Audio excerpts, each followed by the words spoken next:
नमस्कार, अभिवादन। मैं दुर्गेंद्र चौहान। महाराष्ट्र और झारखंड विधानसभा चुनाव के साथ साथ उत्तर प्रदेश के उपचुनाव भी हो रहे हैं और कई राज्यों में उपचुनाव हो रहे हैं, लेकिन जो प्रतिष्ठा की लड़ाई है वो उत्तर प्रदेश का उपचुनाव है और महाराष्ट्र और झारखंड के विधानसभा चुनाव हैं। उत्तर प्रदेश चुनाव के रण में भारतीय जनता पार्टी के जो स्टार प्रचारक हैं, उत्तर प्रदेश के मुख्यमंत्री हैं योगी आदित्यनाथ, आज उनका पश्चिमी उत्तर प्रदेश का दौरा था। मुजफ्फरनगर, गाजियाबाद और तमाम जगह जो पश्चिमी उत्तर प्रदेश में वो गए तो उन्होंने मुजफ्फरनगर का दंगा याद दिलाया, जातियों की बात की और यहाँ तक कि उन्होंने समाजवादी पार्टी को बलात्कारी, उसके नेताओं को दुराचारी बताया। योगी आदित्यनाथ ने यहाँ तक कह दिया कि जब वो पिछली दफ़ा आए थे मुजफ्फरनगर तो एक भीड़ से एक नौजवान ने कहा था, उनसे नारा लगाया था कि जिस गाड़ी में सपा का झंडा उसके अंदर बैठा। इतना कह के उन्होंने छोड़ दिया था, ये नारा आगे है, बैठा गुंडा। इसी तरीके से उन्होंने एक नया नारा आज गढ़ा मुजफ्फरनगर में मीरापुर उपचुनाव में, और उन्होंने कहा कि जहां दिखे सपाई बिटिया घबराई, यानी सपाइयों को देखकर बेटियां घबराती हैं। ये नारा उत्तर प्रदेश में योगी आदित्यनाथ ने मीरापुर के उपचुनाव में दिया और समाजवादी पार्टी के प्रत्याशी को मुजफ्फरनगर के दंगे का मुख्य आरोपी बताया, दंगाई बताया। कहा कि किसानों के लिए उनकी सरकार ने बहुत कुछ किया है, लोग जातियों में बांट रहे हैं, नौजवानों के लिए बहुत किया, बहुत सारी नौकरियां आने वाली हैं। पुलिस भर्ती परिणाम को भी उन्होंने कहा कि देखिए लॉटरी खुलने वाली है आपकी। तो योगी आदित्यनाथ यहाँ से पश्चिमी उत्तर प्रदेश में समाजवादी पार्टी को निशाने पर रखते हुए दंगा, जातियां और महिला सुरक्षा, किसान, इन मुद्दों को आज उभारा। तो योगी आदित्यनाथ उत्तर प्रदेश के मैदान में थे, रण क्षेत्र में थे, तो नरेंद्र मोदी आज महाराष्ट्र में थे और महाराष्ट्र के नासिक में चुनावी रैली में उन्होंने कहा कि कांग्रेस पार्टी SC ST विरोधी है, शुरू से उसकी मानसिकता है। दलितों को वो जातियों में तोड़ना चाहती है, आदिवासियों को जातियों में तोड़ना चाहती है और OBC PM तीसरी बार बन गया तो उन्हें पच नहीं रहा, बर्दाश्त नहीं हो रहा। तो आज नरेंद्र मोदी को भी अपनी एक बार फिर से जाति बतानी पड़ी कि वो OBC हैं। ऐसी क्या जरूरत पड़ गई भारतीय जनता पार्टी को, इतनी शानदार सरकार, इतना बढ़िया काम, उसके बाद उसके सबसे बड़े नेता को ऐसी क्या जरूरत पड़ गई कि उनको अपनी जाति बतानी पड़ी कि तीसरी बार OBC PM पच नहीं रहा है। राहुल गांधी ने ऐसा क्या महाराष्ट्र और झारखंड में कर दिया? राहुल गांधी झारखंड में थे, ऐसा क्या कर दिया कि भारतीय जनता पार्टी को भी जाति जाति का माला जपना पड़ रहा है, जबकि भारतीय जनता पार्टी के स्टार प्रचारक और उसका झंडा लेकर आगे चल रहे, इस चुनाव में सबसे आगे चल रहे योगी आदित्यनाथ ने एक कटोगे बटोगे तो कटोगे कहकर पूरे देश में और नहीं दुनिया में भी एक नया नैरेटिव गढ़ने की कोशिश की। इसकी आवाज़ कनाडा और अमेरिका तक गई। ऐसा क्या है कि ये नैरेटिव दरकिनार करके नरेंद्र मोदी को फिर जातियों पर आना पड़ा? अमित शाह जाति की बात कर रहे हैं, अमित शाह की भी रैलियां थी, जाति जाति जाति कर रहे हैं। तो जाति ये क्यों नहीं जाती है, सबसे बड़ा सवाल है आज उत्तर प्रदेश से लेकर महाराष्ट्र तक। और इस बीच एक और दिलचस्प बात हो गई, महायुति या NDA कहिए, इसका हिस्सा अजीत पवार जो NCP के अध्यक्ष हैं, डिप्टी CM है महाराष्ट्र के, वो करे भाई यहां ये सब चलने वाला नहीं है, और किसी राज्य में चल जाता होगा, महाराष्ट्र में सब नहीं चलने वाला है। बटोगे तो कटोगे, कटोगे तो बटोगे, ये नहीं चलेगा। भाजपा अपने मुख्यमंत्री को समझाए कि कुछ भी नहीं बोल दो यहां आके, इस तरह की बातें कर रहे हैं। तो क्या भारतीय जनता पार्टी के अंदर जो योगी का कद बढ़ रहा है, क्या ये आवाज बीजेपी के अंदर योगी विरोधियों की आवाज है जो अजीत पवार के मुंह से हमें सुनाई दे रही है? क्या ये बहुत बड़ा सवाल है। और एक पोस्टर अंबेडकर नगर का जो उपचुनाव है उसमें चर्चा में आया है। वो पोस्टर दिखा दिया जाए। उस पोस्टर में बीजेपी प्रत्याशी कह रहा है कि हमें वोट दे दो, चाहे तिख्ती पर लिटा दो, लेकिन वोट दे दो, मार डालो लेकिन वोट दे दो। हालांकि इस पोस्टर को फर्जी बताया भारतीय जनता पार्टी के लोगों ने और कहा है कि यह दुष्प्रचार है, लेकिन ये पोस्टर चर्चा में है। तो क्या अयोध्या से सटे अंबेडकर नगर की सीट पर यह स्थिति आ गई भारतीय जनता पार्टी की, उसके प्रत्याशी को अपनी जान पर वोट मांगना पड़ रहा है? क्या ऐसी स्थिति है? तो कुल मिलाकर जाति और धर्म और खासतौर पर जाति जाति जाति जाति हो रही है। राहुल गांधी लगातार आरक्षण और जाति की बात कर रहे हैं।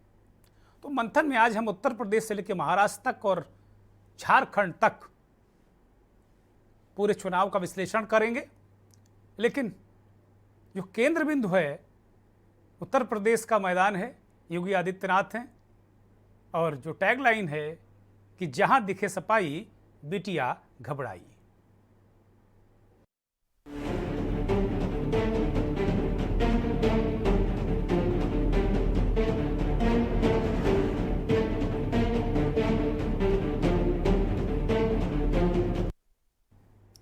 अब मुजफ्फरनगर की चुनावी रैली, जो उपचुनाव हो रहा है विधानसभा मेरापुर उपचुनाव, वहां की चुनावी रैली में योगी आदित्यनाथ किस अंदाज में थे, क्या उन्होंने कहा, उनके जो कोर इशूज क्या रखे, उन्होंने कोर मुद्दे क्या रखे? वो मुद्दे क्या विकास हैं, जाति ध्रुवीकरण है, सांप्रदायिक ध्रुवीकरण है? उसको समझिए। करिए, ये वही समाजवादी पार्टी है और इनके प्रत्याशी मुजफ्फरनगर दंगे का सरगना भी तो है।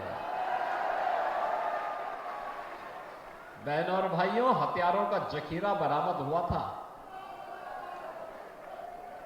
और याद करिए, तब समाजवादी पार्टी की सरकार के मुखिया और आज के समाजवादी पार्टी के भी मुखिया उन दंगाइयों को अपने सरकारी आवास पे बुला करके सम्मानित कर रहे थे। अक्सर मैं देखता हूं, मैं एक बार इसी मुजफ्फरनगर की तरफ में आया था। मुझे यहां पर एक कार्यकर्ता उस समय बोल रहा था, मैं यहां भाषण कर रहा था, तब तक पब्लिक के बीच से नारा आ रहा था।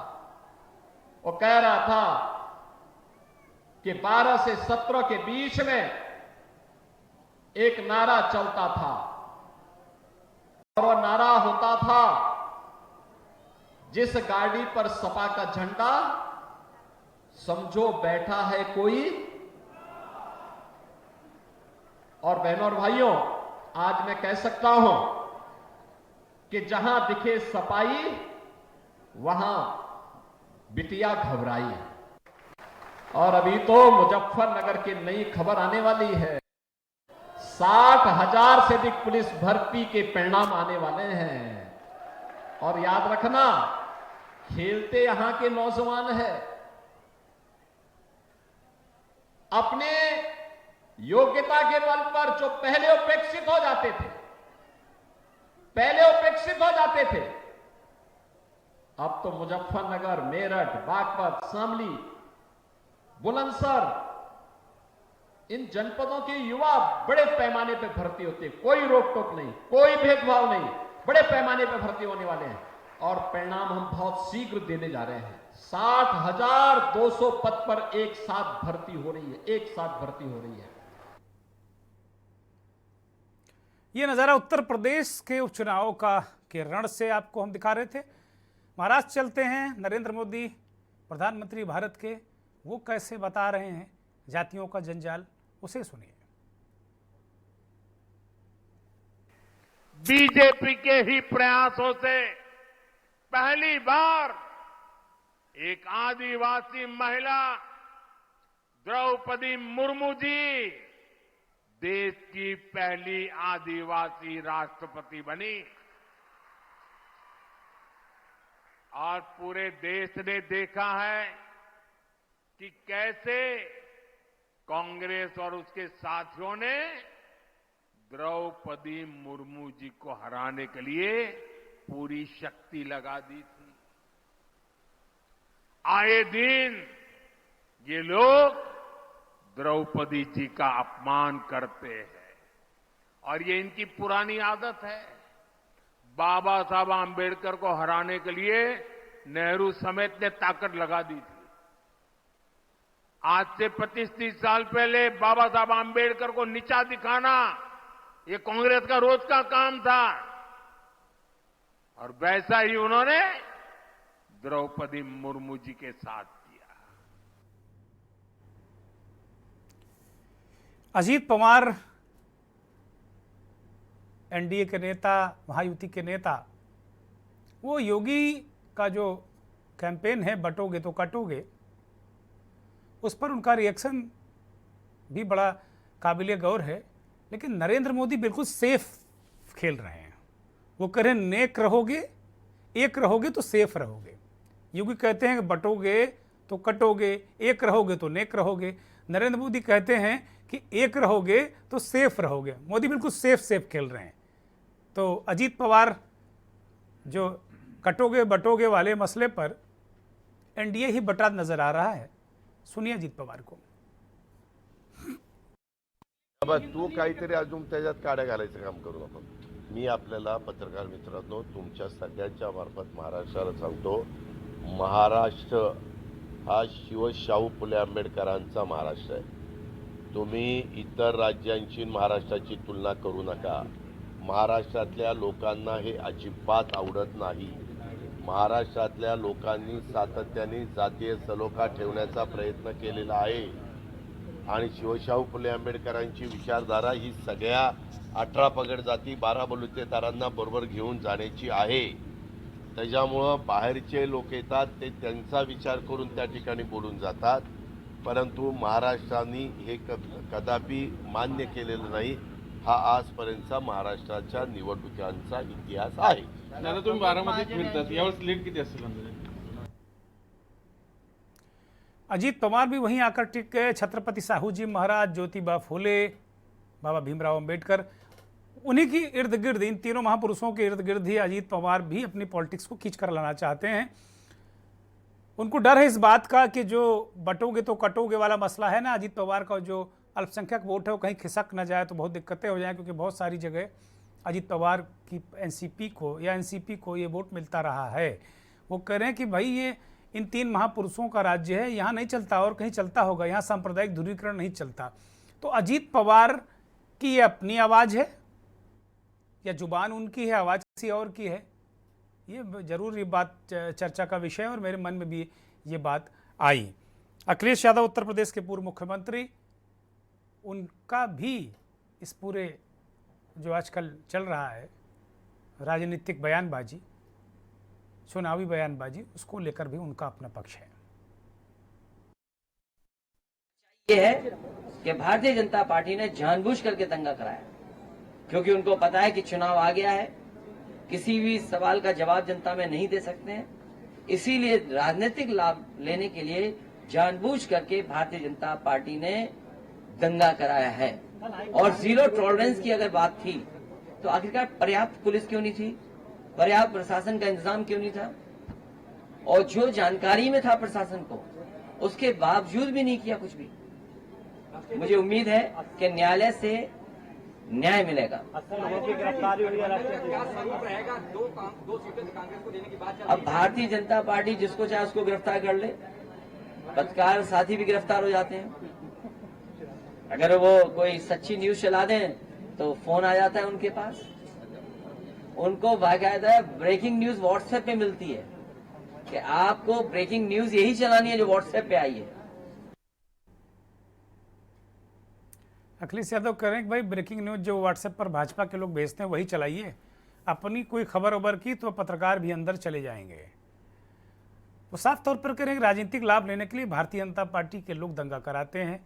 योगी आदित्यनाथ कह रहे हैं कि भाई जो आरोपी, दंगे का मुख्य आरोपी है मुजफ्फरनगर का, वही प्रत्याशी है समाजवादी पार्टी का।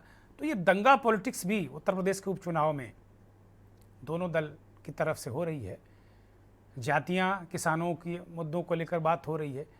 तो कुल मिलाकर एक ये मसला है, और एक पोस्टर वाला मसला जो हमने अम्बेडकर नगर का बताया, उसको लेकर समाजवादी पार्टी और भारतीय जनता पार्टी के जो लोग हैं, जिला अध्यक्ष हैं, दोनों से हमने बात की है। उनका क्या पक्ष है पोस्टर को लेकर, ये बारी बारी से सुनाएंगे आपको।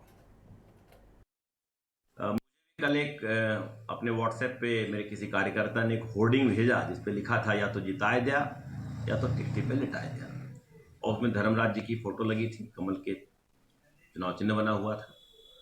तो मैंने, वैसे तो ये संभव नहीं था कि हमारे यहाँ से कोई होर्डिंग लगाता, लेकिन फिर भी मैंने इसकी पूरी तहकीकात की। मैंने प्रत्याशी से पूछा, प्रत्याशी के पुत्र से पूछा और अन्य लोगों से पूछा। पार्टी से तो ऐसा कुछ था नहीं, तो उन लोगों ने भी सिरे से इसको नकार दिया।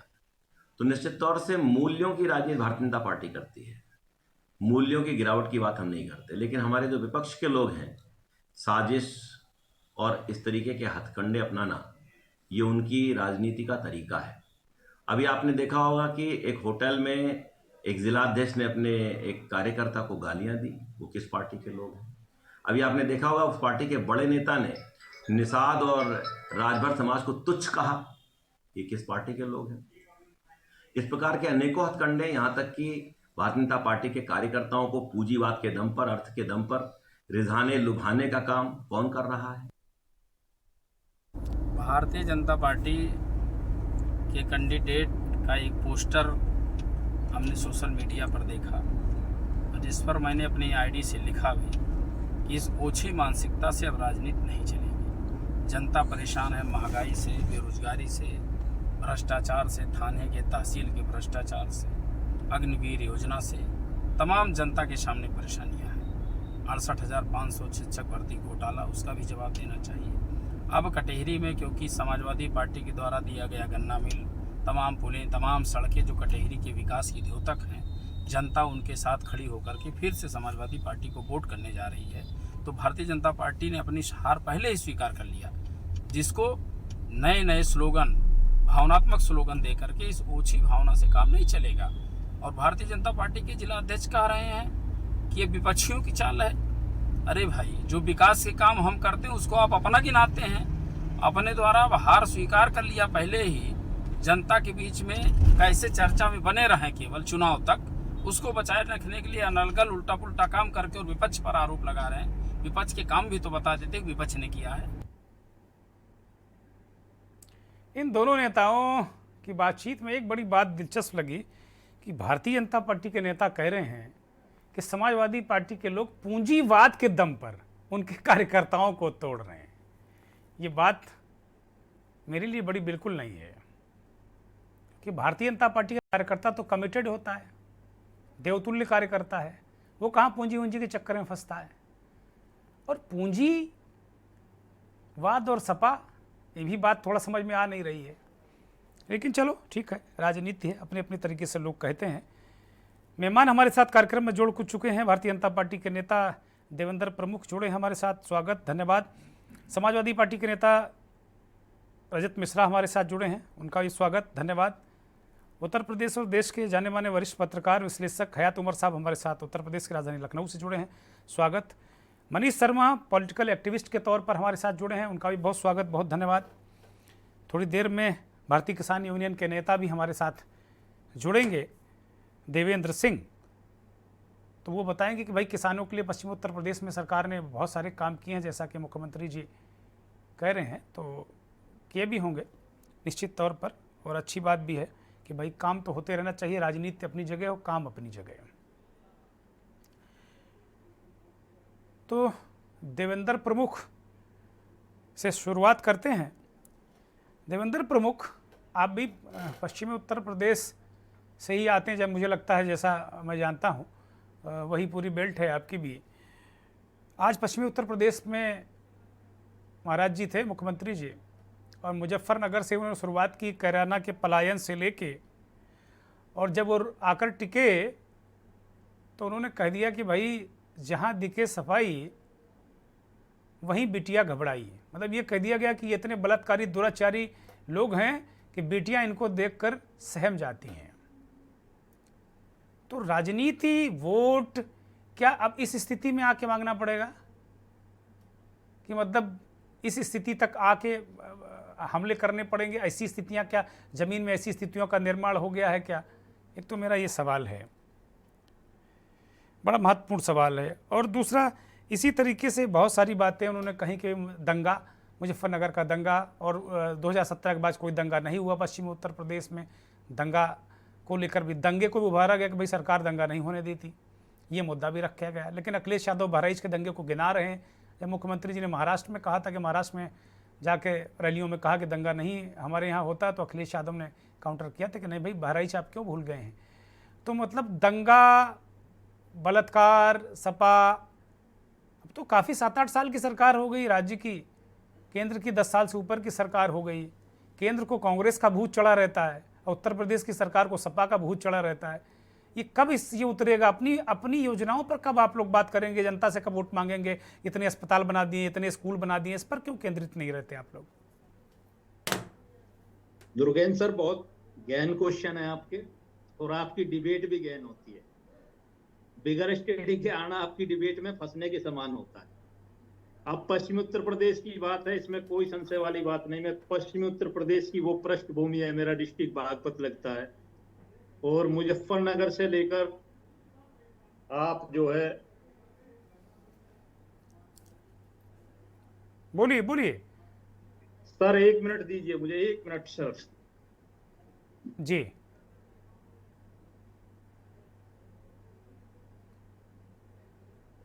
मुझे लगता है कि कुछ व्यवधान है देवेंद्र प्रमुख का, कि जो नेटवर्क है वो व्यवधान दूर हो गया है अब शायद, जैसा वो कह रहे हैं।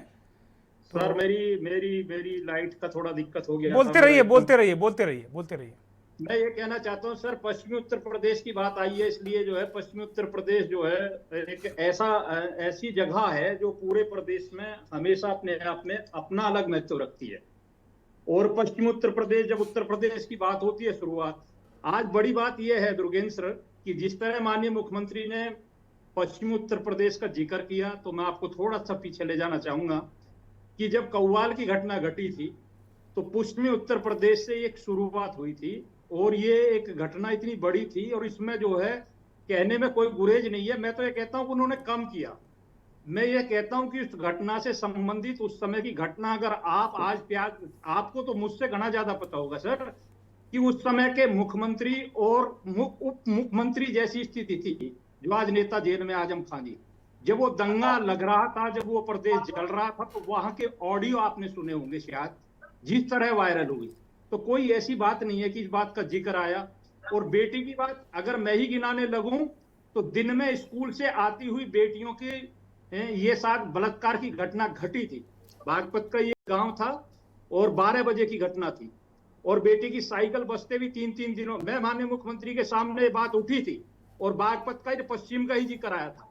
उस समय के 1-2 मंत्री भी वहां वर्तमान में थे, और ये सारी चीज जो है तथ्य के साथ बोली गई थी। आज मैं फिर आपको दिलाना चाहता हूं कि उस पश्चिमी उत्तर प्रदेश की बात आती है तो कोई छोटी बात नहीं है, बहुत बड़ी और गहन बात है। रही बात योजनाओं की सर, अगर विपक्ष हमसे क्वेश्चन करे, अगर विपक्ष हमको घेरे, तो देखिए हम उस समय की सरकार से तत्कालीन, जब आप विकास की बात करके लेंगे तो मैं एक एक चीज आपको क्लियर कराना चाहूंगा, तो हम सर 1 गुना नहीं, 4 गुना नहीं, 100 गुना ज्यादा बढ़े। तो हम तो ये खुद चाहते हैं कि हमसे विपक्ष इसी तरीके क्वेश्चन करें कि हमने इस प्रदेश में क्या बदलाव किया। बात कानून व्यवस्था की नहीं है सर, क्राइम की नहीं है। आज उत्तर प्रदेश को आप देखिए, उत्तर प्रदेश मॉडल रोल के तौर पर जो है, देखिए दिल्ली छोटा सा प्रदेश है, वहां मेरा छोटा निवास भी है दिल्ली में, आप वहां से तुलना कर लीजिए। आप गाजियाबाद बैठे हैं सर, गाजियाबाद की स्थिति को कुछ दिन पहले ले जाइए, जो सबसे पहली सरकारी, और आज ले जाइए, नोएडा ले जाइए, आप जो है ये सपने जैसा समझेंगे कि कैसा उत्तर प्रदेश बदला है। मैं तो ये कहना चाहता हूं कि मजबूरी है हम लोगों की, ये लोग लाते हैं घेर के हमको, जब ये सनातन को गाली देते हैं, बहुसंख्यक को गाली देते हैं, हिंदू मुसलमान करते हैं, सिर्फ हम जवाब देते हैं सर, हम कभी शुरुआत नहीं करते। हिंदू और मुसलमान हमारे मुंह से नहीं निकलता, और ये डंके की चोट पर बोलते हैं सर।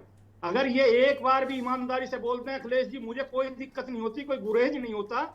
अगर एक बार जिस तरह की घटना हमारे पड़ोस के देश में और पड़ोस के हमारे प्रदेश बंगाल में घट रही थी और बांग्लादेश में, वो हिंदू सनातन संस्कृति के बड़ी संख्यक में हमारे लोग बांग्लादेश में थे और बंगाल में थे, जब कत्लेआम मचता है, किसी हिंदू बेटी का बलात्कार होता है, किसी हिंदू सनातनी की मौत होती है, तो बोलते नहीं ये लोग।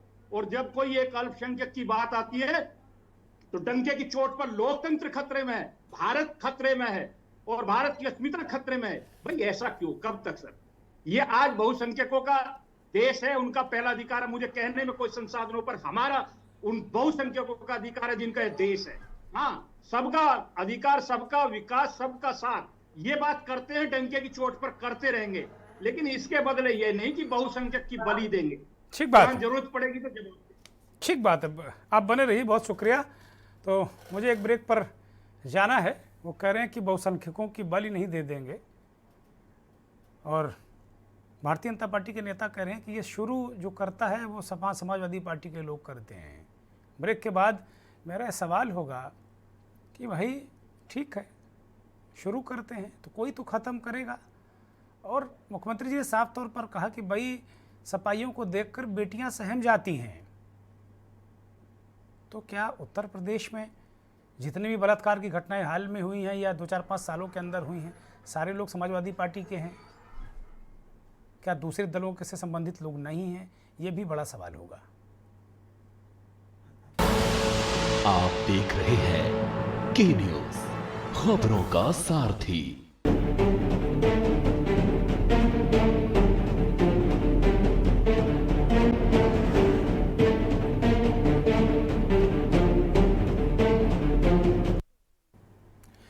रजत मिश्रा समाजवादी पार्टी के नेता हमारे साथ जुड़े हुए हैं। ब्रेक से हमारी वापसी हो गई, सीधे रुख रजत मिश्रा का। रजत मिश्रा, भारतीय जनता पार्टी के नेता कह रहे हैं कि ये शुरू आप लोग करते हैं, वो तो जवाब भर देते हैं। अगर आप शुरू ना करें, सनातन को गाली ना दें, भेदभाव ना करें, तो उन्हें ज़रूरत नहीं है। ये जो हिंदू मुस्लिम भारतीय जनता पार्टी के लोग करते हैं ना, इसके जिम्मेदार भी आप ही हैं। जी हेलो, हाँ बोलिए रजत। देखिए, शुरुआत कौन करता है और कहां से होती है ये सबको पता है, जनता सब जानती है। कहते हैं ना, ये पब्लिक है, सब जानती है। तो कौन शुरुआत करता है, कौन खत्म करता है, इस मुद्दे पर न जाकर के सिर्फ मैं ये कहूंगा कि जिस तरीके से माननीय योगी आदित्यनाथ जी इस समय उत्तर प्रदेश के मुख्यमंत्री हैं, माननीय हैं, लेकिन वो लगातार जिस तरीके से जो है समाज के खिलाफ जहर उगलने का काम कर रहे हैं, ये कतई उचित नहीं है। अभी पीछे कानपुर भी आए, उन्होंने जो है यहाँ पे बोला, अपने मन से दुर्भावना फैलाई, यहाँ के 9 वार्डों को पैसा दिया, 6 वार्डों को नहीं दिया। लाल इमली चालू करने की बात करी विकास की, लेकिन वो भी उनका वादा झूठा। इसके बाद फिर वो मन से बोलते हैं कि रामपुर जीते थे, वैसे ही कानपुर जीतेंगे। तो आखिर ये क्या कहना चाहते हैं? अब तो कानपुर में चुनाव हो रहा है ना, कानपुर में उपचुनाव हो रहा है, और मुझे लगता है 1-2 दिन में वो आ भी रहे हैं, संभवतः कल ही आ रहे हैं वो। बिल्कुल कल आ रहे हैं, और आज ही कार्यकर्ताओं पे जो है पुलिस ने जो है उत्पीड़न का काम किया। हमारे यहाँ पे साथियों ने जो है थाने पे दिन भर आज हमारे यहाँ पे धरना चला। जिस तरीके से पुलिस के दम पे वो चुनाव लड़ना चाह रहे हैं, तो ये सनातन गुंडई है उनकी। और कौन गुंडई करता है ये जनता साफ देख रही है। भारतीय जनता पार्टी का यही चाल और चरित्र रहा है। और रही बात बेटियों की, बेटियां भारतीय जनता पार्टी के राज में सुरक्षित नहीं है कतई। जिस तरीके से इनके मंत्री हो चाहे विधायक हो, ब्रजभूषण जी से कोई जो है अनजान नहीं है। जिस तरीके से जो है देश की सम्मानित हमारी खिलाड़ियों के ने उनके ऊपर यौन शोषण का आरोप लगाया, ये बहुत ही निंदनीय था। हाथरस की घटना किसी से छिपी नहीं है कि पुलिस एक बेटी को रात में जो है उसके माँ बाप से, परिवार से बचा करके जो है जला दिया गया, और पुलिस वहां पे खड़ी हंसती रही। रातों रात जो है अधिकारियों का ट्रांसफर कर दिया गया। ये घटना किसी से छिपी नहीं है। अभी हालिया में जन्माष्टमी के दिन फर्रुखाबाद में 2 लड़कियों का शव पेड़ से लटका मिला। वो लड़कियां जो है मंदिर जा रही थी दर्शन करने, और जो है उनका शव जो है पेड़ में लटका मिला। तो ये घटना जो है किसी से छिपी नहीं है। किस मुंह से ये ऐसी बातें कर लेते हैं, ये बहुत सोचनीय विषय है कि आप इस तरीके की बातें करते हैं, ये जनता समझती नहीं है। आप करते हैं और अपना जो है अपने कुकर दूसरों पे थोपने का काम कर रही है भारतीय जनता पार्टी। अरे आप विकास की बात करिए, आप करते नहीं। हमारे सम्मानित जो है भारतीय जनता पार्टी के नेता यहाँ पे बैठे हैं, जिस तरीके से कह रहे हैं कि मैं गिना दूंगा, मैं आपके मन से कहना चाहता हूँ कि वो विकास की बातें गिनाए ना, केवल ये नहीं कहे कि हाँ उन्होंने बहुत कुछ किया। क्या किया ये गिनाए। कोई भी 5 वादे 5 काम वो गिना दें इस मन से कि हाँ उत्तर प्रदेश में ये बड़े काम हुए हैं जो वाकई मतलब पूर्ण रूप से करे गए हैं। ऐसा कोई भी काम ये लोग गिना सकते हैं। नफरत की राजनीति फैलाने का काम करते हैं। आप बटोगे कटोगे की राजनीति पे जो है चुनाव जीतना चाहते हैं, आप पुलिस के दम पे चुनाव जीतना चाहते हैं, लेकिन उत्तर उत्तर प्रदेश की जनता और हिंदुस्तान की जनता जाग गई है। योगेश जी, आप पिछला लोकसभा का चुनाव में जनता ने जवाब इनको दे दिया है कि कौन बटेगा और कौन कटेगा। इनको पता है कि हिंदुस्तान की जनता उत्तर प्रदेश की जनता एक है, वो कतई बटी नहीं है। और यही इनकी जो है, यही इनका डर है कि किस तरीके से जो है इस समय जो है जनता एकजुट होकर के भारतीय जनता पार्टी को उत्तर प्रदेश से और हिंदुस्तान से हटाना चाह रही है। और एकजुटता ही इनके लिए खतरा बना हुआ है। इसीलिए ऐसा नारा देकर के ये फिर से जो है हम हिंदुस्तानियों को बांटना चाह रहे हैं। ये हिंदुस्तान गंगा जमनी तहजीब पे चलती है। एक तरफ बिस्मिल्लाह खान की शहनाई, तो दूसरी तरफ जो है हम रामचंद्र को भी पूछते हैं, हम भगवान को भी पूछते हैं, हम अल्लाह को भी पूछते हैं। सारे हमारे भी हिंदुस्तान के कहते हैं ना कि यहाँ की हर किसी का खून शामिल है यहाँ की मिट्टी में, किसी के बाप का हिंदुस्तान थोड़ी है।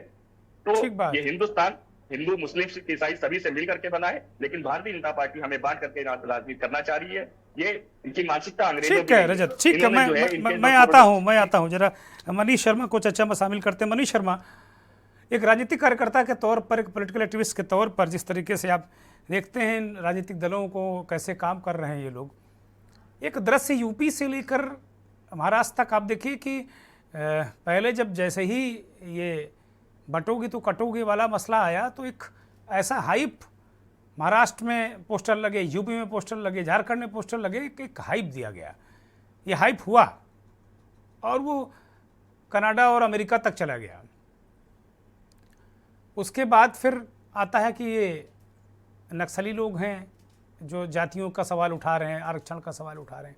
अब आज प्रधानमंत्री नरेंद्र मोदी ने खुद कहा कि कांग्रेस पार्टी तो ओबीसी SC ST की बहुत बड़ी विरोधी है। तीसरी बार ओबीसी का बेटा PM बन गया तो उनको बुरा लग गया, तो आज फिर प्रधानमंत्री को बताना पड़ा कि वो किस जाति के हैं, ओबीसी हैं वो।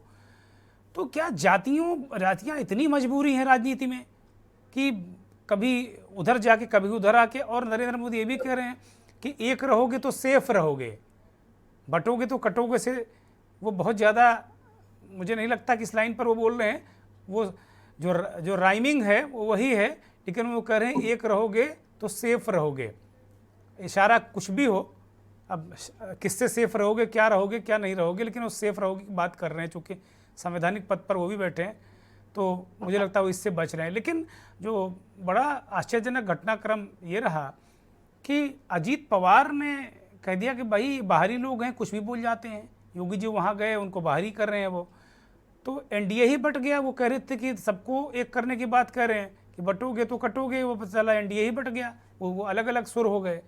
तो ये क्या इंटरनल पॉलिटिक्स क्या है, इसे कैसे देखते हैं विश्लेषक के तौर पर आप? जी ध्रुवीन जी, मैं बस इस पे इतना कहना चाह रहा था कि बेसिकली अभी जो भारत जो है, जो भारत महादेश है, वो बेसिकली दो मुद्दों पे बहुत डिवीजन है जी। एक राजनीति है बीजेपी की, RSS की, वो हिंदुत्व की तरफ ले जाना चाहती है, और दूसरा जो विपक्ष की राजनीति है वो भिन्न भिन्न कारणों से सामाजिक न्याय की तरफ ले जाना चाहती है।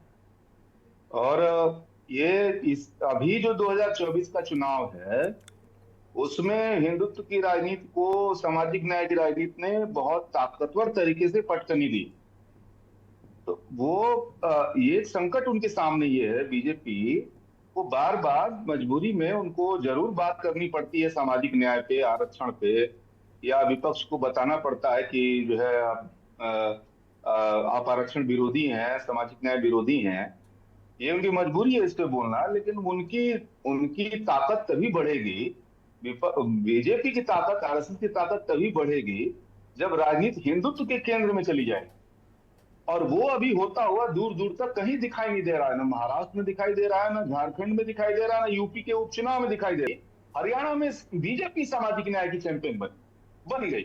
लेकिन ये सवाल मनीष शर्मा, फिर क्या गारंटी है? इस जगह सवाल उठता, मैं रोकूंगा आपको, इस जगह सवाल तो उठता है फिर कि क्या गारंटी है कि वो झारखंड में नहीं चैंपियन बनेगी बीजेपी, महाराष्ट्र में चैंपियन नहीं बनेगी, उत्तर प्रदेश के उपचुनाव में चैंपियन नहीं बनेगी? क्या गारंटी नहीं बनेगी? मैं मान लो ना बनने पर हम तुल जाए कि नहीं बनेगी, तो क्या जैसे हरियाणा में हो यहाँ भी हो सकता है, चैंपियन बन सकती है वो? जी, मैं इसलिए कह रहा हूं कि बीजेपी बहराइच को फोकस की है यूपी में, बीजेपी झारखंड में बांग्लादेशी बनाम आदिवासी फोकस की है, बीजेपी महाराष्ट्र में जो है आप देखेंगे कि बहुत भारी संकट में वहां ये देखेंगे आप कोई ब्रेक थ्रू अगर आपको दिख रहा हो, मान लीजिए ये लगो कि उत्तर प्रदेश में बीजेपी सामाजिक न्याय को केंद्र में करके कोई राजनीति कर रही है, तो क्या ऐसा आपको दिख रहा? कोई कह सकता है? ये संभव नहीं है। झारखंड में वो आदिवासियों के पक्ष में नहीं है, वो बांग्लादेशी इशू बना रही है। वहां डेमोग्राफी में बदलाव आ रहा है, बांग्लादेशी आ रहे हैं, वहां मुस्लिम वो बढ़ रहा है, तो उसने क्या इशू बनाया? मतलब वहां भी उसका हिंदुत्व इशू है, यूपी में बहराइच इशू है। तो मैं आपसे ये कहना चाहता हूं कि कोई ऐसी हरियाणा जैसा कोई मामला बीजेपी की तरफ से कोई ऐसी पहल नहीं दिख रही हमको ये बात बिल्कुल दिख नहीं रही है इसमें कि क्या हरियाणा का प्रयोग बीजेपी महाराष्ट्र में कर रही है, क्या बीजेपी झारखंड में कर रही है, क्या बीजेपी यूपी उपचुनाव में कर रही है क्या? तो मैं अगर पूरा देखने की कोशिश करता हूं तो इसमें कहीं भी बीजेपी, मैं ये देख रहा हूं कि बीजेपी हर जगह, हरियाणा एक अपवाद हो सकता है, हर जगह नियम ये है कि बीजेपी हिंदुत्व की तरफ राजनीति को ले जाना चाहती है। और हिंदुत्व जो है 2024 में पिटा हुआ नारा साबित हुआ है, उसने बहुत झटका दिया बीजेपी को। ठीक बात है। अयोध्या जैसा इशू बहुत बुरी तरह फेल हुआ है, अयोध्या में बीजेपी बुरी तरह हारी है, यूपी उसका सेंटर था, वहां उसको बहुत ज्यादा बड़ा झटका लगा है, उसका सेंटर पॉइंट। ठीक है, तो मेरा कहना है कोई परिवर्तन होता हुआ नहीं दिख रहा है। वो पुरानी राजनीति बीजेपी, पिटी पिटाई राजनीति बीजेपी फिर से कोशिश कर रही है, जिसमें उसको कोई सफलता मिलने वाली नहीं। ठीक बात है। हयात उमर साहब, मैं आपके पास आ रहा हूँ। मनीष शर्मा कह रहे हैं कि जो हिंदुत्व का नैरेटिव है या हिंदुत्व का जो हथियार है वो कह रहे पिटा हुआ है। हरियाणा को आप छोड़ दीजिए, वहाँ दलित और जो सामाजिक न्याय की राजनीति थी उसके चैंपियन बीजेपी हो गई, लेकिन इन राज्यों में कहीं वो दिख नहीं रहा, इसीलिए वो हिंदुत्व की बात कर रहे हैं। जैसे मनीष शर्मा जी ने कहा, मैं उन्हीं की बात को थोड़ा सा आगे बढ़ाता हूं। ये सही है कि बीजेपी की राजनीति हिंदुत्व के इर्द गिर्द ही रहनी, बाकी चीजें वो एड ऑन है। सबका साथ, सबका विकास, गरीब कल्याण या जनजातीय या आरक्षण के मुद्दे पर बैकफुट होना। आपको याद होगा शुरुआती राजनीति में 90 के दशक में बीजेपी की पूरी राजनीति आरक्षण के विरोध में थी जी, लेकिन जल्दी ही उसे समझ में आ गया कि अगर हमने आरक्षण का विरोध किया तो जातियां हिंदुत्व के तले गोलबंद नहीं हो पाएगी, तो उसने आरक्षण का मुद्दा बैक बर्नर पर डाल दिया है, उसको नहीं छेड़ना है, आरक्षण बना रहेगा। और अब वो जोर शोर से बताती है कि हमने प्रधानमंत्री हमारा ओबीसी है, हमारी राष्ट्रपति आदिवासी है। वो कहीं ये नहीं बताती कि हमारे अमित शाह किस जाति से हैं, वो कहीं नहीं बताती हैं कि हमारे सांसदों में कितने कौन किस जाति से हैं, वो कहीं नहीं बताती। लेकिन अब बीजेपी के पास ये मुद्दा भी पुराना हो गया है। हिंदुत्व की राजनीति पर भी अब बीजेपी बहुत दिन, तो उसकी नई राजनीति का स्वरूप है मुस्लिम विरोध, खुल करके अपोज करके, खुल करके बटोगे कटोगे, कौन काटेगा? अगर हिंदू बटता है कौन काटेगा? कोई बाहरी आके काटेगा, पाकिस्तानी काटेंगे, अमेरिकी काटेंगे, चाइनीज काटेंगे, कौन काटेगा? कल यही सवाल हमने किया था एक बीजेपी के प्रवक्ता से, तो भाग गए तो डिबेट से। महाराष्ट्र के प्रवक्ता थे, वो अपना एग्जिट करके भाग गए, बोले ऐसे डिबेट नहीं होती जी। मैंने कहा बताओ भाई कैसे होती, वो बता दो, वैसे कर लें। लेकिन ये सवाल तो नहीं होगा भाई कौन काटेगा, ये तो जवाब दे दो ना। ये सही है कि अगर हम बटेंगे तो कटेंगे, लेकिन कौन काटेगा? सवाल ये है कौन काटेगा, एक बात। दूसरी बात, जब प्रदेश में भी आपकी सरकार है और केंद्र में भी आपकी सरकार है, तो किसकी इतनी हिम्मत है जो काटने की बात करेगा हिंदुओं के? फिर वही बात आती। तो बात यह है कि बीजेपी डिलीवरी से ज्यादा नैरेटिव पे यकीन करती है। डिलीवरी पीछे हो जाती है, डिलीवरी सेकेंडरी थिंग है, नैरेटिव पहली चीज है। और नैरेटिव परसेप्शन के खेल में बीजेपी बहुत माहिर है, और उसका पूरा परसेप्शन एंटी, उसकी पूरी आप देखें पूरी कैंपेनिंग हमेशा नकारात्मक रहती है, निगेटिव रहती है। कहीं पर भी हो कि आप यहां जीतेंगे तो पटाखे पाकिस्तान में छूटेंगे, मतलब अगर विपक्ष जीतता है तो पाकिस्तान पर पटाखे छूटेंगे। किसान आंदोलन कर रहे हैं तो खालिस्तानी है। अगर किताब राहुल गांधी संविधान की किताब दिखा रहे हैं जिसकी जिल्द खाली लाल है, तो वो अर्बन नक्सल हैं, क्योंकि कम्युनिस्टों का झंडा लाल होता है तो उसको वो उससे जोड़ रहे हैं। तो बीजेपी का काम निगेटिव परसेप्शन, निगेटिव नैरेटिव खड़ा करना है। अब कभी जनता उसमें आ जाती है और कभी नहीं आती है। अब इसी चीज को, इसी स्ट्रेटजी को लेकर के लोकसभा में राहुल गांधी जी ने भी यही डर दिखाया, डर पैदा करना इसे कहते हैं। उन्होंने भी वही डर पैदा किया जो अब तक बीजेपी डर पैदा कर रही थी कि खत्म हो जाओगे, मार दिए जाओगे, काट दिए जाओगे, कब्जा हो जाएगा, डेमोग्राफिक चेंज हो जाएगा, मुसलमान इस देश में कब्जा कर लेंगे। 80% हिंदू है, 17-18% मुसलमान है, लेकिन देश में मुसलमान कब्जा कर लेंगे 80% हिंदुओं पर। ठीक यही स्ट्रेटजी कांग्रेस ने जब लोकसभा में ली और डर दिखाया कि संविधान खत्म हो जाएगा, आरक्षण चला जाएगा, तो जो जातीय थी वो गोलबंद हो गई और वो हिंदुत्व से छिटक गई और बीजेपी को उसका बहुत बुरा खामियाजा भुगतना पड़ा। जहां बात 350, 380 और 372 सीटों की आ रही थी और वो सीधे 240 पे आ गई। 100 सीटों का बीजेपी को सीधा सीधा नुकसान हुआ। अब यही खेल आगे है। आज लगातार राहुल गांधी और विपक्ष, सपा, समाजवादी पार्टी, जातीय जनगणना, आरक्षण की सीलिंग तोड़ना, इन सब चीजों को, मुद्दों को उठा रही है, जबकि बीजेपी का पूरा नैरेटिव अगेंस्ट है। वो सपा के, आप 7 साल सकते, सपा का कार्यकाल याद दिलाती है कि पिछले 7 साल पहले क्या था। आज का आंकड़ा देखिए, एनसीआरबी के आंकड़ों में 2024 में यूपी कहां खड़ा है। क्राइम अगेंस्ट वुमेन जिसकी बात कर रहे हैं, 12 साल पहले, हयात साहब 12 साल पहले, 2012 से 17 बताते हैं वो, 12 साल पहले यादव जी की भी सरकार रख ली हम, 17 में जो खत्म हुई है जी, उसी की बात करते हैं वो कि 12 से 17 में ये हालात थे। जो तो 17 से 24 में क्या हुआ है। एनसीआरबी का आंकड़ा कहता है नेशनल की क्राइम अगेंस्ट वुमेन में यूपी नंबर 1 है। आज भाजपा के प्रवक्ता बैठे हुए मेरे इस आंकड़े को झुटला दे और मैं अभी इनको विकिपीडिया से या क्राइम एनसीआरबी के वेबसाइट पर जाकर के इनका आंकड़ा निकाल के दे सकता हूं। देश की स्थिति हो गई कि हर 51 मिनट में किसी न किसी महिला के खिलाफ एक हीनियस क्राइम हो रहा है जिसकी रिपोर्ट हो रही है। जिसकी रिपोर्ट नहीं हो रही उसकी बात नहीं, जिसकी रिपोर्ट हो रही है। आप समझिए पहले तो खाली अकेले यूपी में ही, और ये कह रहे हैं कि जहां दिखे सपाई वहां बिटिया घबराई, और आप कह रहे हैं एनसीआरबी कुछ, जरा क्या कह रहे हैं आप हयात साहब। बिटिया को नंगा करके उसको ब्लैकमेल करने वाले वो कौन थे जो पकड़े गए, बताएं बैठे हुए भाजपा के प्रवक्ता। सारी बात यह है कि क्या 7 साल के आंकड़ों पे जनता यकीन करेगी कि पिछले 2012 से 2017 के बीच में क्या हुआ या 2017 से 2024 के बीच में क्या हो रहा है। आज स्थिति क्या है इस पे कौन बात करेगा। 2024 की बात कर रहे हैं हम, तो कहते 2022 भी छोड़िए, 2022 में क्या एनसीआरबी का आंकड़ा था उससे कोई मतलब नहीं है। हम तो 2024 की बात करेंगे। 2024 का एनसीआरबी का आंकड़ा क्या है, क्राइम अगेंस्ट वुमेन यूपी में क्या है, दलितों के खिलाफ मामले यूपी में क्या है। जिस कानून व्यवस्था की आप सारी रोज ढिंडोरा पीटा जा रहा होता है जोर जोर से, कानून व्यवस्था क्या अखबार आप सुबह उठा करके नहीं पढ़ते हैं।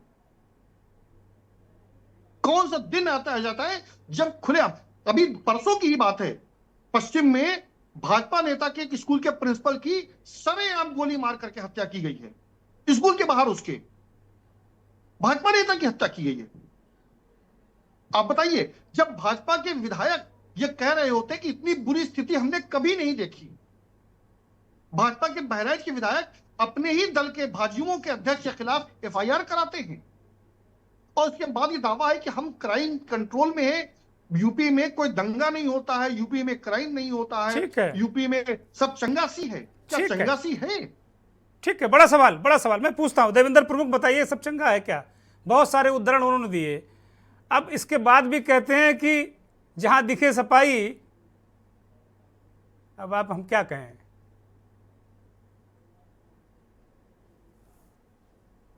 मतलब ये भी जब सब हो रहा, सब कुछ सपा के ही लोग कर रहे हैं। एनसीआरबी के आंकड़े सपा के लोग बढ़ा रहे हैं। बोलिए भाई देवेंद्र प्रमुख, बोलिए, अनम्यूट करिए, आपकी आवाज सुनाई नहीं पड़ रही, आपको रिवाइंड करना पड़ेगा अपने बयान को। सर मिली आवाज? हाँ बोलिए, आवाज आ गई सर? हाँ बोलिए देवेंद्र जी। मैं ये कहना चाहता हूं सर, दुर्गेंद्र सर, मैं आपके जो पैनल को, आपकी डिबेट को इसीलिए कठिन मांगता हूं कि आप तो होते ही होते हैं स्ट्रांग, लेकिन पैनल स्ट्रांग होता है और सिर्फ भारतीय जनता पार्टी का एक सिंगल महाभारत का युद्ध आता है कि अभिमन्यु जब चक्रव्यूह में बसता है तो नहीं उसे नहीं नहीं निकलने में नहीं, खेलने के लिए विक्टिम प्रयास कार्ड हो मत जाए। खेलिए। सारी उंगलियां आप ही की तरफ उठ रही हैं, क्योंकि सरकार में हैं आप, सरकार में हैं आप। सभी लोग आपसे सवाल पूछेंगे, चाहे सामाजिक कार्यकर्ता हो, चाहे पत्रकार हो, चाहे विश्लेषक हो, सभी आपसे सवाल पूछेंगे। आप काटिए, आपको मौका दे रहा हूं, बोलिए। इतनी गहराई में डिबेट को ले जाएं, हयात जैसे सीनियर सर। अरे हयात सर, मैं आपसे क्या बहस कर सकता हूं? अब मैं एनसीआरबी की बात करें, मैं आपको कहता हूं कि ये 25 करोड़ का प्रदेश है सर, ये 25 करोड़ का देश, ये अपने आप में आवाज देश है। आवाज माइक म्यूट करने सभी लोग, ये आवाज कहीं। हाँ बोलिए बोलिए देवेंद्र जी बोलिए। सर मैं ये कह रहा हूं ये 25 करोड़ का प्रदेश है, देश में पहले नंबर का प्रदेश है, अपने आप में एक देश है, दुनिया की आबादी के 5वें नंबर का एक देश है, दुनिया की टोटल आबादी का। अब इसका एनसीआरबी का आंकड़ा अगर प्रदेश में नंबर 1 नहीं होगा, क्या दिल्ली का होगा या महाराष्ट्र का होगा? भाई आप घुमाते हो। आप मैं ये कहता हूं कि देश में प्रदेश में किसी भी प्रदेश से उठाकर आप देख लीजिए, उत्तर प्रदेश जो है, उत्तर प्रदेश का एनसीआर का आंकड़ा उसकी संख्या के अनुसार रहेगा ना। रजत मैं आपको मौका दूंगा, आप माइक को म्यूट करिए, आपकी आवाज आ रही है, आप म्यूट करिए, मैं आपको मौका दूंगा। देवेंद्र प्रमुख बोल रहे हैं, देवेंद्र प्रमुख कंप्लीट कीजिए जल्दी से। मैं यही कहना चाहता हूं सर। और फिर वो आती है बात जब हिंदू और मुसलमान की या सिख की बात आती है, तो फिर ये डंके की चोट पर है कि ना देश के प्रधानमंत्री ना देश उत्तर प्रदेश के मुख्यमंत्री कभी बात नहीं करते हिंदू मुसलमान की। और कटने और बटने का जो बयान आया, देखिए बड़ी गंभीरता के साथ आपको मैं बोलता हूं कि ये जो विश्लेषण जब होता है ना, कहीं इसमें मुस्लिम का नाम आया था? हाँ, आपने कहा। मैं ये कहता हूं कटने बटने का ताजा उदाहरण हमारा जो है बंगाल हो सकता है, हमारा जो है बांग्लादेश भी हो सकता है और पाकिस्तान भी हो सकता है, क्योंकि आज स्थिति इतनी अच्छी नहीं है।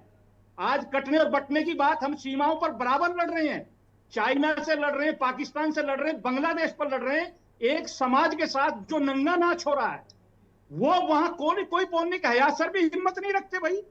अरे कम से कम एक विपक्ष का नेता, राहुल गांधी इतना बड़ा नेता, अखिलेश यादव इतना बड़ा, ममता दीदी इतनी बड़ी देशी, एक अल्पसंख्यक समाज की, और कम से कम जब आप हमें ज्ञान झाड़ रहे हो, हमें सनातन बता रहे हो और हिंदू और बटने मुसलमान की बात, तो भाई अपनी तरफ एक बार एक उंगली उठाकर देख लीजिए, सारा विश्लेषण हो जाएगा। मैं ये कहता हूं कि देश के प्रधानमंत्री आज दुनिया के नंबर 1 लीडर हैं, दुनिया में सबकी बात करते हैं और सबसे ज्यादा मुस्लिम कंट्रियों में प्रिय हैं, मुस्लिम कंट्रियों में सबसे ज्यादा प्रिय हैं। और भारत का मुसलमान भी बीजेपी को वोट करता। कटने बटने की बात हम नहीं करते कभी भी। मैं फिर कहता हूं हयात सर कि डिबेट को घुमाकर नहीं, सीधी बात करिए। बड़ी गहन बात की है आप जैसे विशेषज्ञ ने कि कटने बटने का बयान कहां जा रहा है, आप फिर उसको घुमाकर मुसलमान पर ले गए। मैं फिर आपको सफाई दे रहा हूं, यह बयान मुसलमान का नहीं है, यह बयान देश के किसी भी कोने में, किसी भी सीमा में और पूरे भारतवर्ष के लिए हो सकता है। कटने की राजनीति आज विश्व के पटल पर एक बार नजर उठाकर देखिए। आप छोटे छोटे देश, यूक्रेन की क्या स्थिति है, आप देखिए इजराइल की देखिए क्या स्थिति है। अब ये सब चीज जो है हमारे साथ नहीं हो सकती। हमारे कौन से संबंध? अरे हमारे सर पर बांग्लादेश और पाकिस्तान, जिस बांग्लादेश ने ये कोहराम मचाया है कि उसके प्रधानमंत्री को बचाने का रिस्क हमने हिम्मत जुटाई, किसी मुसलमान देश में ताकत नहीं हुई कि उसके प्रधानमंत्री को नैतिकता के तौर पर शरण दे दे। ये भारत के प्रधानमंत्री का 36 इंच का चौड़ा था कि एक मुस्लिम बहन को बैठाकर अपनी बहन 56 कर लो भाई उसको, 56। ऐसे समर्थक हैं हम, ऐसी बात करते हैं हम हिंदू और मुसलमान की। देवेंद्र प्रमुख कम क्यों कर रहे हो? आप ही लोग कम कर देते हो भाई, कम मत करो भाई, उसका इंच बढ़ाओ। आएगा काबू में। देवेंद्र प्रमुख 36 नहीं 56 करो भाई। सर मैं 56, ये हो सकता है। रजत मिश्रा कुछ कहना चाह रहे? रजत मिश्रा जल्दी से बोलिए, फिर मैं बहुत संक्षिप्त टिप्पणियां लूंगा, वक्त नहीं, कुछ कहना चाह रहे हैं, बोलिए रजत मिश्रा। भाई बहुत अच्छा लगा कि जो है हमारे प्रवक्ता जी ने, भारतीय जनता पार्टी के, उन्होंने एक्सेप्ट कर लिया कि अब जो है नरेंद्र मोदी जी का सीना 36 इंच का हो गया है। नहीं टंग स्लिप है, उसको आप पकड़िए नहीं, टंग स्लिप है ये नहीं बिल्कुल सही है। और देखिए बिल्कुल जो है डिबेट बिल्कुल सही दिशा में चल रही थी। हयात जी ने जिस तरीके से आंकड़े दिए एनसीआरबी के, देवेंद्र जी बहुत खूबसूरती के साथ उसको जो है घुमा ले गए। लेकिन वो एक सच्चाई है, वो हंसने की कतई बात नहीं थी। जिस तरीके से उत्तर प्रदेश में महिलाओं के ऊपर अत्याचार बढ़ रहे हैं, ये किसी से छिपा नहीं है। हर दिन आए दिन पेपर पे में निकल रहा है कि किस तरीके से रेप की और घटनाओं की सारी घटनाएं जिस तरीके से बढ़ रही हैं, वो आंकड़े बयान कर रहे हैं। तो आप कितना भी कह लें कि जो है सफाई और जहां दिखे सफाई, तो ये बिटिया घबराई, जहां दिखे सफाई वहीं बिटिया घबराई, ये नया नारा दिया योगी जी ने। ये भी आप देखिएगा उत्तर प्रदेश में खूब चलेगा, भी कानपुर भी आएगा कल। कहूंगा, अरे कल मुझे पता है कल कानपुर में क्या होगा। कल कानपुर के मंच से होगा, केवल दंगों की बात होगी, इसके अलावा कोई विकास की नहीं बात होगी। बताएंगे कि ये किस तरीके से दंगे हुए, किस तरीके से बहराइच जल गया। जलाने वाले आप, बुझाने वाले आप, बेटियों के ऊपर अत्याचार करने वाले आप ही जो है गुनाहगार बन जाते हैं। खुद ही आप अपने आप को जो है सफाई दे लेते हैं। मतलब वकालत भी आपकी, जज भी आपके, सब आप ही बन जाएंगे। ठीक है रजत मिश्रा, ठीक है रजत मिश्रा। हयात साहब के पास जाएंगे। भाई हयात साहब, ये देवेंद्र प्रमुख कह रहे हैं कि भाई थोड़ा ईमानदारी से विश्लेषण करिए, और दो शब्द जरा बांग्लादेश में जो हिंदुओं पर अत्याचार हुआ उस पर भी जरा बोलिए। भारतीय जनता पार्टी गुमराह करने का काम कर रही है, ये उत्तर प्रदेश की जनता जान गई है, और लोकसभा में इनको पूरी तरीके से जवाब मिल चुका है। ये दलित विरोधी, महिला विरोधी और जो है जो सरकार चल रही है, इसको जनता जवाब देगी। और ठीक है हयात साहब, इसके अंदर जिनकी उन्होंने तारीख बढ़ा दी है। ठीक है रजत मिश्रा, ठीक है, आपकी बात आगे, मेरे पास ज्यादा वक्त नहीं है, प्लीज हयात साहब जी अनम्यूट करिए हयात साहब। देखिए, बांग्लादेश में जो हमारे भाई ने कहा, भाजपा के प्रवक्ता भाई ने कहा, बांग्लादेश में जो भी हिंदुओं के साथ हो रहा है, हम उसकी घोर भर्त्सना करते हैं। और जितना हम सरकार से ये अपील करते हैं, ये मांग करते हैं कि वहां पर अल्पसंख्यकों को बचाने के लिए उनको नैतिक और जिस तरह का समर्थन दे सकते हूं, वो सरकार को देना चाहिए। अंतर्राष्ट्रीय स्तर पर मुद्दे को उठाना चाहिए, यूएन में इस मुद्दे को उठाना चाहिए, उनको नैतिक समर्थन देना चाहिए, और जरूरत पड़े तो सैनिक और मतलब कूटनीतिक समर्थन भी पूरा करना चाहिए, इसमें कोई दो राय नहीं। लेकिन एक अंतर्राष्ट्रीय मुद्दे का, एक बाहर के देश के मुद्दे का घरेलू राजनीति में महाराष्ट्र के चुनाव से क्या संबंध हो सकता है? महाराष्ट्र के चुनाव आप बांग्लादेश के नाम पे जीतना चाहते हैं? झारखंड में बड़ा मुद्दा है बांग्लादेशी घुसपैठिए, झारखंड में सबसे बड़ा मुद्दा है बीजेपी का। अगर आप बांग्लादेश के मुद्दे पर महाराष्ट्र में चुनाव वोट मांग रहे हैं, अगर आप यूक्रेन के मुद्दे पर यूपी के उपचुनाव में वोट मांग रहे हैं कि वहां बटेंगे, देखिए कट गए, तब तो फिर हम फिलिस्तीन के मुद्दे पर कल को सपा मांगने लगेगी। तो देखिए, ये चीज समझिए पहले कि कौन सा मुद्दा कहां के लिए है। हम अगर अंतरराष्ट्रीय मंच पे खड़े होंगे तो निश्चित रूप से हम समर्थन रहेगा हमारा, लेकिन हम महाराष्ट्र के चुनाव की बात कर रहे हैं। नारा दिया जा रहा है जहां दिखे सफाई वहां बिटिया घबराई, और उसका क्या लेना देना बांग्लादेश से हो सकता है? अगर बटेंगे कटेंगे वाली बात है तो क्या किसी भी भाजपा के नेता ने इसको क्लैरिफाई किया है कि बटने से मतलब है पूरा देश एकजुट हो, सभी धर्म, सभी जातियों के, सभी विचारधाराओं के लोग एकजुट हुए? तब तो आप कुछ को बता देते अर्बन नक्सल, तब किसान अगर आंदोलन करते तो आप कहते वो तो खालिस्तानी है। अगर विरोध हो रहा है तो जॉर्ज सोरोस की गोदी में बैठ करके कांग्रेस साजिश रच रही है। तो बात यह है कि आप कम से कम कंप्लीट करिए सर। जी, इस चीज में भेदभाव रखिए कि मुद्दे कहां पे है और कहां पे हम कह रहे हैं, उसका बड़ा दूरगामी परिणाम होते हैं भाई। ठीक है, ठीक है। अंतिम टिप्पणी मनीष शर्मा, अभी हयात साहब ने इस चर्चा को एक अलग आयाम दिया। वो कह रहे हैं कि दरअसल हिंदू मुस्लिम नहीं, एंटी मुस्लिम नैरेटिव, इससे बीजेपी चुनाव जीतना चाहती। अनम्यूट करिए मनीष शर्मा, आप म्यूट हैं। मैं तो आपसे ये कह रहा हूं कि छटपटाहट है बीजेपी के अंदर, वो मुद्दे को फिर से उसके ट्रैक से बाहर निकल गया है। भारत के अंदर का जो समाज की जो समझ है, सोसाइटी की जो समझ है, और राजनीतिक ताकतों की जो समझ है, वो उसके ट्रैक से निकल गया है। वो डंके की चोट पे हिंदुत्व के इशू पे वो चुनाव को अपने पक्ष में करना चाहती रही है, और उस करती भी रही है। 2014 से 2024 तक उसने इसी प्लान पे राज किया है। लेकिन 2024 से नैरेटिव में बहुत बड़ा बदलाव आया। और वहां वो असहज अपने को पा रही है। ठीक है, वो सामाजिक न्याय के मसले पर कोई अभी तक ब्रेक थ्रू नहीं कर पा रही है। ठीक है, से कहना है कि आने वाले समय में बीजेपी के लिए ये संकट आगे भी बना रहे। बहुत धन्यवाद, बहुत धन्यवाद। देवेंद्र प्रमुख, रजत मिश्रा, हयात उमर, मनीष शर्मा, बहुत बहुत आभार उन दर्शकों का जिन्होंने इस कार्यक्रम को देखा और कुछ समझ जरूर बनाई होगी। लेकिन हमेशा की तरह आज भी ये कहूँगा कि चुनाव आपकी किस्मत का फैसला करते हैं। वो तो ना तो बटेंगे कटेंगे पर होने चाहिए, ना जातियों पर होने चाहिए, ना किसी जाति धर्म के खिलाफ कोई नैरेटिव सेट किया जाए उस पर होने चाहिए, बल्कि चुनाव पढ़ाई, दवाई, सिंचाई, कमाई, महंगाई, बेरोजगारी, इन पर होने चाहिए। नमस्कार।